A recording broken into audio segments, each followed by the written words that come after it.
निकले राज्यसभा सदस्य और उत्तर प्रदेश के पूर्व उप मुख्यमंत्री दिनेश शर्मा जी हैं सर। प्रधानमंत्री सीजीआई के घर पे गए थे, जिसको लेकर विपक्ष लगातार हमला कर रहा है। अब देखिए, विपक्ष के पास अगर हमला ही बाकी है कि उसका अवसाद है, और मैं समझता हूं कि सामाजिकता के ताने बाने में इस प्रकार की विकृतियों को विपक्ष को अपने में नहीं लाने देना चाहिए। ये कुछ निजी उत्सव ऐसे होते हैं जिनमें सभी लोग जाते रहे हैं। मैंने राजीव गांधी जी के समय से लेकर देख ले और मनमोहन सिंह जी के समय तक, आर्मी चीफ से लेकर और उस समय के मुख्य न्यायाधीश, उनके बहुत सारे कार्यक्रमों में रहे। एक दूसरे से मिलने का मतलब ये नहीं होता कि अब गणेश पूजन पे कोई मिला है तो ये अपराध है क्या? ये अपराध नहीं है। लोगों को ये समझना चाहिए कि भारत की न्याय व्यवस्था पवित्र भी है और निष्पक्ष भी है। इस प्रकार के आरोप लगाकर कांग्रेस अपनी मीन मेंटलिटी को जाहिर ना करे और सर से कम वो बख्श दे हमारे वहाँ की न्याय व्यवस्था को।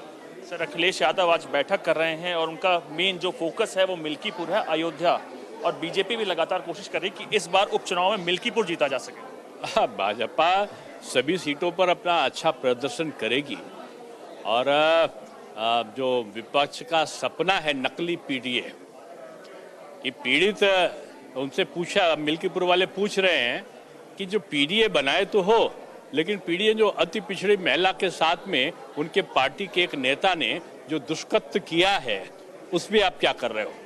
उस पर तो आप उसके बोलने के बजाय आप डीएनए टेस्ट की बात कर रहे हो।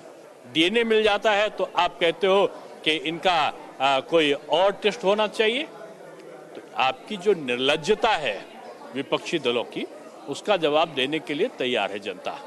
आखिरी सवाल सर मेरा ये है कि उत्तर प्रदेश को लेकर रेल ने, मंत्रालय ने ये करा है कि तमाम ट्रेनों में अब सीसीटीवी लगाए जाएंगे, तो कहीं ना कहीं आपको लगता है कि रेल जिहाद देश में चल रहा है? उत्तर प्रदेश में सबसे ज्यादा रेल इंसिडेंट हुए हैं सर। कि रेलों में तोड़फोड़ हो, कहीं पर समाज में जातीय दंगे हों।